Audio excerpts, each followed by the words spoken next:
This is WPSL Port St. Lucie, the talk of the Treasure Coast. The following is a paid program. The content is provided by the advertiser. WPSL, its staff, management, and ownership are not responsible for the content. Investment involves risk. Prior to making any investment, an investor should meet suitability requirements. Past results are not necessarily indicative of future performance. Neither the opinions expressed nor the information provided constitutes a recommendation to purchase or provide investment advice. The material presented is not a substitute for obtaining professional advice from a qualified person or firm. Securities offered through Centaurus Financial, member FINRA and SIPC. And now, the host of the Team MARTEK Hour, Joe MARTEK. Joe MARTEK. And look at Clunk Along is coming in. He's late. Clunk Along. Because he sat out in the parking lot. I was going to go check on him in the parking lot. I thought he was sleeping, taking a nap. But, You're not supposed to do that on the pavement, though. well, you know, it's okay now. Pretty soon you both can fall down again because you now can get up. Yeah, I can get up again, so I can fall down again now. Yeah. No. For those that don't know, Cliff has a new hip, and it's been like an act of Congress getting him the new hip put in. But you're moving. You You know mean what trying it to get something before Congress? is? Yeah. You're smiling again because I guess the pain. You know what happens, Greg? Uh-oh. You know what? He now knows that his other hip is bad because the Yeah. pain now is in the other hip, and he didn't notice it before because the other hip was so bad. Yeah, well, they were both pretty bad, and they multiplied against each other. But now with a good one Yeah. and the one bad one is distinctively different. You know. Now, when do they do the lobotomy? Now I figured 90 days after the second surgery. Okay. 340-1590, 340-1590. I am Joe MARTEK. This is the Team MARTEK Hour. And naturally, Alan Love, special guest member, retired prosecuting attorney from Wisconsin, is the only team member that's here other than me. That's right, and Love is an abbreviation of his real name, Alan Lovable. Oh. It's an abbreviation, right? No, No, it was Udalevich way back. I'm I'm glad he said that and I didn't. I try. know. Well, my grandmother's name was Walkowitz, Okay. you know, which was Russian Polish, and but then she married my You might be related to my niece's husband. Well, hey, listen, you know, almost all. You know, it's kind of a thing that upset me when we, my brother and I, always thought we were Polish. We come to find out we're less than 10%. So what? So you're We Jewish, did that right? genealogy thing, you know. No. So Okay. all of a sudden, all those Polish words, both of them, I got to forget. Okay. Alan, you know Polish and Russian, right? No. Well, jeez. 340-1590. Anyway, this is the abbreviated half-hour Team MARTEK Hour. Joe MARTEK's a financial advisor. The rest of the group is not here, which includes Dan Warren, independent insurance agent. Well, I take a couple days off, and everybody takes off. I know. Greg Fasula, attorney. Victoria Lloyd, Remax of Stewart. Mike Paulus, mortgage broker. Who am I missing? Nobody. Joe MARTEK, financial advisor. Are you kidding? What? Victoria Lloyd? I Oh, already yeah, mentioned that's her. right. That's a workaholic from the word go. Well, she is. From You the know, get-go. she's only got two speeds. If she's not sleeping, she's working. Yeah. I know one time she called Mike Paulus like at midnight. Yeah. You know, and then of course his wife said, "Who's that?" You know how that works. What was that commercial about? It's Fred from State Farm or something. You know. And the hip pocket thing. Yeah. Yeah, right. Okay. Right off the bat, why don't we save people time? Yeah. The impeachment hearings have started. The only operative letters in that whole word impeachment is P-E-A-C-H, peach. It's a wonderful fruit. It's full of fiber. It is loaded with vitamin A, C, and E. It'll soften you up. It provides niacin, magnesium, and potassium, and that's all you've got to know. Just concentrate on the peach, and that's it. Now we can move on to talking about more mundane things. Well, it's just the opening statements, I like- and it's only take all Is day he to do still that. doing the opening statement? Well, No, they're remember quite- they're Watergate? How long was the opening statement for Watergate hearings? Remember those? You know, they I- were on TV all day, Well, every they day. said forever. they were longer than this one. The inquiry took longer before they actually did the impeachment proceeding starting. Oh, yeah. I heard something about. You know what it is? I'm paying less and less attention to it Yeah. because it is so long and so dragged out. I like to read the condensed version. But you know what's interesting, Alan, and you know this already. You can go to these credible sources, and let's say you go to 3 credible sources. The story's different from every one of them. Yep. So which one do you like better? Pick that one. They're Well, all credible, People right? just pick their favorite one, whichever one you're acclimated What to. else you can do? Well, last week, I got, for the last 2 years, maybe 3 years, maybe 4 years, I don't know how long, the only thing I really agreed with the Democrats was I personally am in favor of Medicare for everybody in America. And the reasoning is simple. And to me, it's discrimination. When you're 65, all of a sudden you get as good a care as you're going to get in this country. But if you're 64, 11 months, and 28 days, you can't have it. So I have never seen the logic, even though when you're over 65, we all appreciate it. But those that were under paying $2,000 and $3,000 a month for health insurance is just kind of ridiculous. So the thing I've been trying to say for the last couple, 3 years is I believe we should have Medicare for everybody, but nobody, and I mean nobody, not a Democrat, not a Republican, not an independent, has come up with how to fund it. Now, Elizabeth Warren's got this thing about she's going to tax billionaires, Medicine man. take 2% of their money away from them every year, and she's going to tax corporations. Now, when you tax a corporation, you don't tax a corporation, you tax the consumer. Oh, yeah, that's right, because they're just going to roll over the cost to the consumer. Well, of course, whatever Raise the prices. widget we make, we sell for $1. But if it costs us $1 to make it, we've got to sell it for more than $1. Yeah. Otherwise, we go out of business. Yeah, there's so no profit. whatever taxes the company has to pay, or whatever they have to pay out in expenses, they have to subtract that from the profit, and they come up with a number that they need to break even, and then after break even, they can start making a profit. So big corporations, if they ever look at a balance sheet, they don't make all that much money. Now, of course, they pay some monster salaries to the top people, but I've often said this, and I hear a lot of people say, hey, Joe, I think athletes get paid too much. And I said, well, then don't watch them.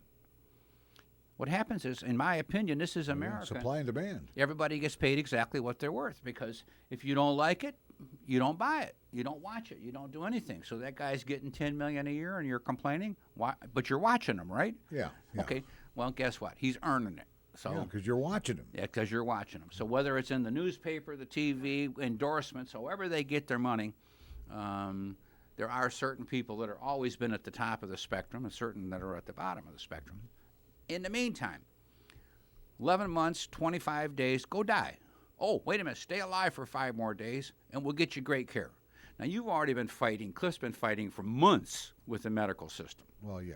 to put it mildly. Literally hand-to-hand combat for months. But actually, the battle's been going on for I think years. you started, yeah. But didn't you start trying to get this thing operated on about 6 months ago?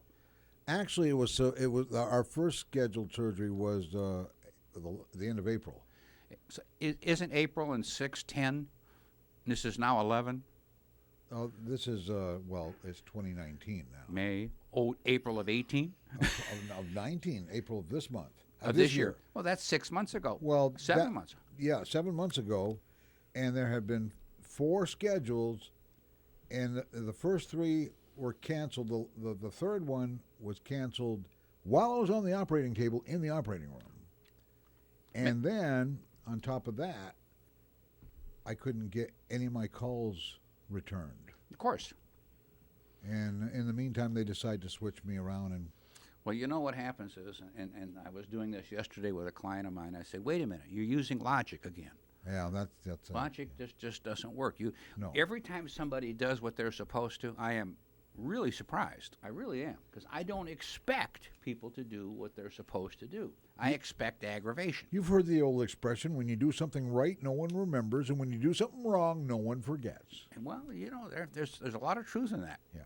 Anyway, so I've been working in my head about this Medicare for everybody, and I cannot find credible sources. But I have got some numbers, and I have had a few callers from listeners that are applauding the effort. And I already said Alan Love is kind of wired to the Republican Party, and once I get this thing figured out and Alan goes through the numbers and stuff, we're going to make a presentation, he is, to our Representative Mast. And hopefully my goal is that Mast will present this to our Presidente, and he will order a commission, a non-biased commission for Democrats, for Republicans, that Mast could chair. That'd be my goal. And let them actually do a definitive study on the proposal. So, little minor things, and you probably already know these, Alan. This is all part of the homework I do. And what I get a kick out of it is, you look up statistics. Now, statistics, isn't that word statistics supposed to be synonymous with accuracy? What? You'd think. Back again to logic, right? Right. Okay, so the closest I can get to anybody to agree, according to statistics done by different parties, is that Medicare accounts for 14% of our total budget today.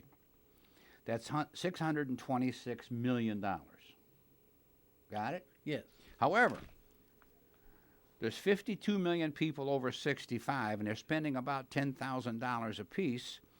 That's $582 billion. So we got a little difference, 626 from 582. Now, these are billions, not millions, Right. not thousands. So between 582 and 626, I believe. 626, is a few billion dollars missing. Yeah. Okay. So then, 44 billion to be exact. and by the way, those of you who have not heard the million, billion, trillion story, now's the time that you need to listen to this story, because it'll start making sense. Because most of us, when we hear our government or read these things in a newspaper or on the radio or TV, we don't pay much attention because our Glaze over. our checkbooks are missing a few of those zeros. You know, Yeah. so this is trivia, but it's also Logic. a million seconds. Tick, Oh, tick, please. tick, tick is 12 days. That's all. Oh, yeah, million seconds. Wait a minute. A billion seconds is 32 years. So when we say a million or a billion, 12 days, 32 years. That means if you took a dollar bill and threw it in the fireplace, every second, it would take you 12 days to burn a million.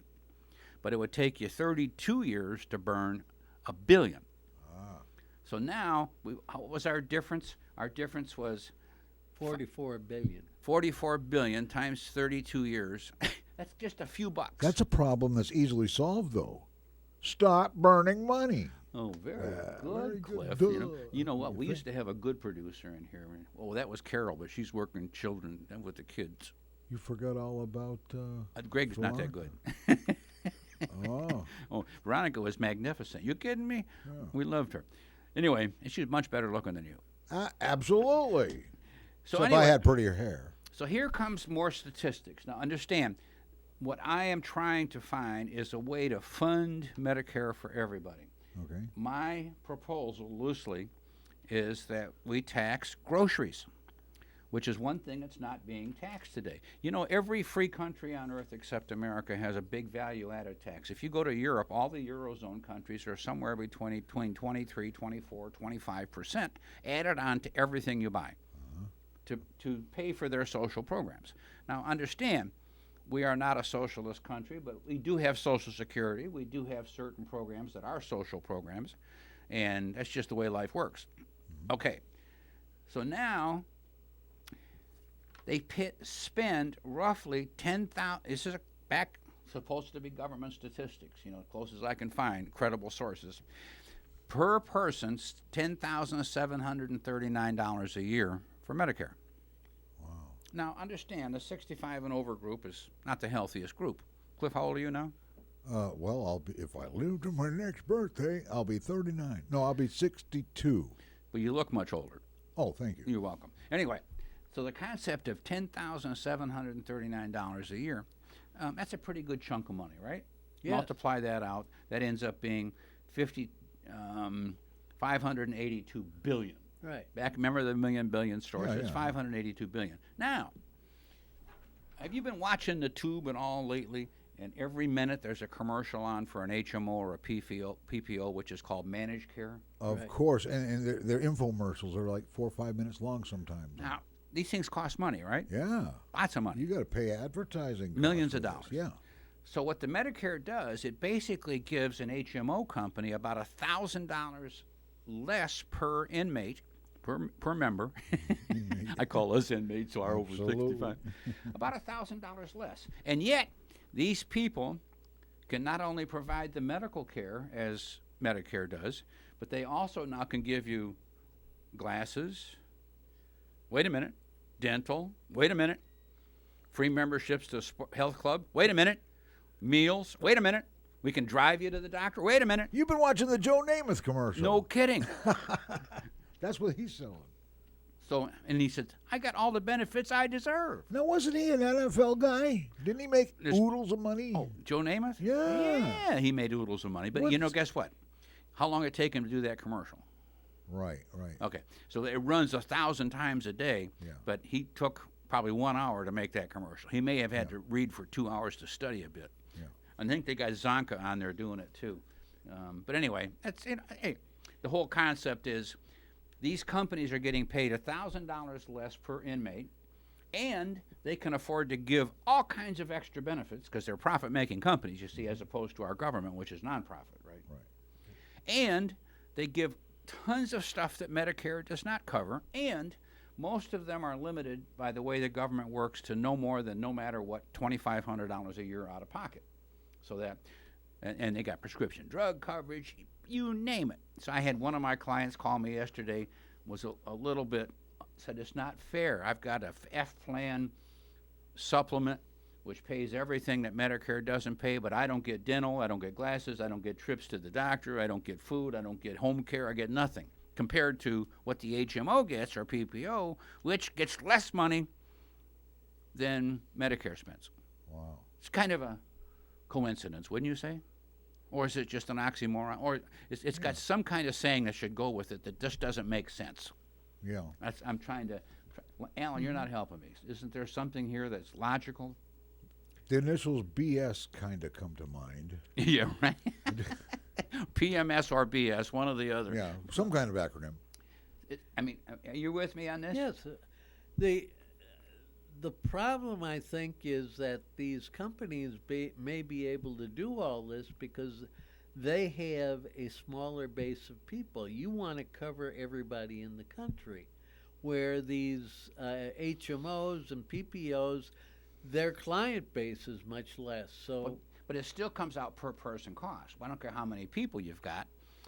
You know, it should be the bigger the base of people, the cost is even less because you're... well, also, they're an insurance company. Ah. So they may be investing the premiums that they're getting, making money from that, so they're able to give some of the extra perks where the government doesn't invest our money, they spend it. Wait a minute. That's not true. Can you believe this? Really? Medicare Okay. actually does invest a portion of the premiums as they come in. Well, that's good to know. I mean- Hip hooray. Yeah, I mean, I was learning all kinds of weird stuff that just I've never heard before because I'm searching and searching and searching for the logic in the system, and of course I haven't found any yet. I hope they got most of the 25% that the S&P is up this year. I don't think they invested that well. But the key thing is this. Medicare accounts for 14, and by the way, it accounts for 14% of the total budget. But there's some people that say 16%.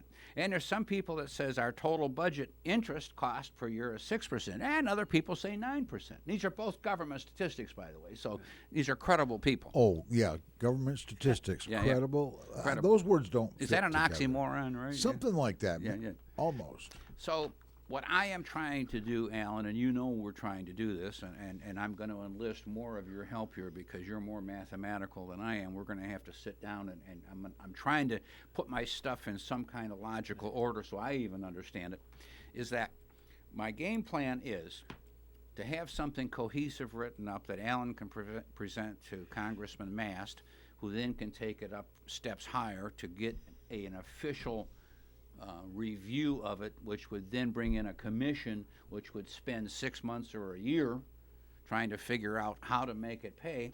But it's very simply this. 2 people I've had call me up and said, the system's not fair. Illegals come into this country, they don't have a job, and they get free medical care. But there's 60,000 people on the street in L.A.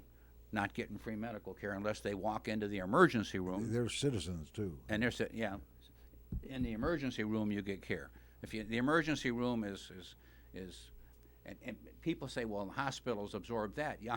No, people have to absorb this. Where does this magic money come from? Anything that the hospitals charge somebody else is part of the whole operating budget, but if they're losing money like anybody else, they go out of business, except the government. We don't get to go out of business, but everybody else, they have to be profitable in order to keep the doors open. So my game plan is to say, this is Joe Martek, wants, and by the way, I'm not, how do I phrase this?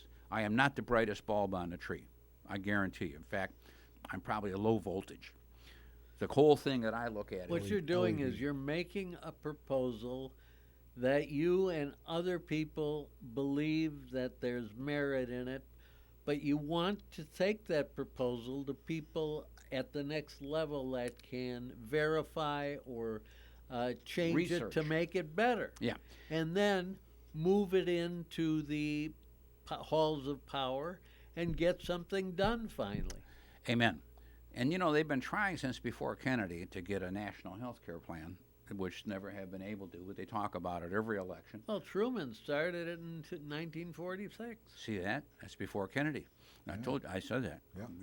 But I don't go back that far. Alan does. I came out of the womb on June 22nd, 1946. A week later, Harry called me, and we talked about it, and I said, I'll let you know, and I never got back to him. I lost his phone number. Name droppers. You know what? I've heard that excuse before. Don't you hate name droppers? Yeah. I was just talking to President Trump about that yesterday. I've heard that excuse. Mm-hmm. So the whole concept is, if we tax, here's another government statistic. Now, back again, and I keep saying government statistic because I can't say that this is true. The government says the average person, in America, on average, spends $7 a day for groceries. So let's say you got a family of 4, that's $28 a day, times 10 days is $280. Multiply that times 3, you're pushing $1,000 a month for groceries for a family of 4. Now, you're not living high, you're not living low, you're staying in the middle. I had a rich guy once say the difference between a poor guy and a rich guy is very little. Rich guy eats the good cuts of the cow, poor guy eats the bad cuts of the cow, but we both eat the same cow. Oh, yeah. So the vitamin and protein, et cetera, content is pretty close to the same. So literally, if the average cost is $7 a day, the average person spends, the people that spend more on groceries are going to be paying more, because I propose a sales tax, a national sales tax on groceries that would be 6 or 7%. Well, there's taxes on everything else. And there are some entities out there that pay no taxes at all. You're kidding. And there's also some people that own entities. Yeah, absolutely, yeah. Well, what I was trying to say is that everybody that works, quote, under the table, they still buy groceries. Yeah. Okay, so they're going to now be contributing. All the illegals that are in this country buy groceries. And all the churches that don't have to pay taxes, they still buy groceries. They got to buy. They have anybody that dinners. buys groceries would now be paying a tax, value-added tax, VAT tax, whatever you want to call it, sales tax, and then that money would offset the cost for Medicare. Now, people say, well, Joe, that's not fair. I say, well, on the other hand, people that have health insurance they're paying for already out of their pocket would not be paying for it as much. Number 2, if you have an employer that's paying for it for you, and you're paying for the groceries, the employer is no longer paying for it, you get a raise. Because if the employer is paying $500 or $600 a month for you as an employee for health insurance, well, let's give you the $500 or $600 a month instead, because now you're paying through it with your groceries. Wow. See what I'm saying? Makes a lot of sense. Yeah. So, am I making sense, Alan? Yes. It has a lot of merit to what you're saying. We just have to have people that are knowledgeable verify the figures. There's my point. So that's what we're trying to do. 340-1590, 340-1590. How much time we have left on this show? 2 minutes. Hey, Russ, it's Joe Martek. You're on the radio. All right, I got 3 quick points with socialized medicine you're bragging about. One, you give them a foot in, they're going to take 2 miles with it. So Obamacare wasn't even technically socialized medicine. Now everybody thinks they have a right to it. So you give them free socialized medicine, and then what's next? They aren't going to stop. Let me ask you a 2, question. If you're paying, the American if you're paying for it though, Russ, when you're paying tax on your groceries, it's not free. Well, that's another thing. I don't like doctors. I flat out hate them. If I had the option, I would kick them off the planet. Listen, you and me got no right calling it health care. You and me both. If your doctor knows, if you eat 1 onion a day, it can cure what you have going wrong with you, or you can take his medicine. He flat out cannot tell you to eat that onion. You know flat what? out can't. You know it's what? against his rule. I know Cliff eats an onion and a head of garlic a day, and you can't even get in the same room with him. Well, actually, that's pretty good for you anyway. But and then the third problem is, that was the food thing. So I don't want to pay for your medical care because I've been eating right and exercising my whole life. I don't plan on ever seeing another doctor the rest of my life. Russ, I envy you, and I don't see them either. Once a year I go in for my physical, and they cup on the neck and say, I'll see you next year, Joe. Russ, thanks for calling in, my man. Yeah. Appreciate it. Bye. 340-1590. Is Victoria still on the line? 30 seconds. No, she's gone. Is she gone or no? She's gone. Victoria's gone? Yeah. There's no lights. There's no lights on. Well, that means she's gone. Well, she called up at the end of the show rather than the beginning She of needs to call during the show, not at the end. Yeah. So what do we got? How many seconds? Okay, we're down to about 5 more seconds before the music starts. Guess what, then? We should say thank you so much for listening. Russ, thanks for the call that you're listening. I like people that call and complain or don't complain or do complain. Makes no difference. I like to hear it. Absolutely. It doesn't matter if they're talking good about you or bad about you. If they're talking, as long as they're talking, you win. Amen. Hey, and until next week, we got half-hour shows for what, 4 weeks or 6 weeks? The Team MARTEK Hour is a paid program. The content was provided by the advertiser. WPSL, its staff, management, and ownership were not responsible for its content. Investment involves risk. Prior to making any investment, an investor should meet suitability requirements. Past results are not necessarily indicative of future performance. Neither the opinions expressed nor the information provided constitutes a recommendation to purchase or provide investment advice. The material presented is not a substitute for obtaining professional advice from a qualified person or firm. Securities offered through Centaurus Financial, member FINRA and SIPC. Tune in again next Wednesday at 11:05 for the Team MARTEK Hour here on WPSL 1590.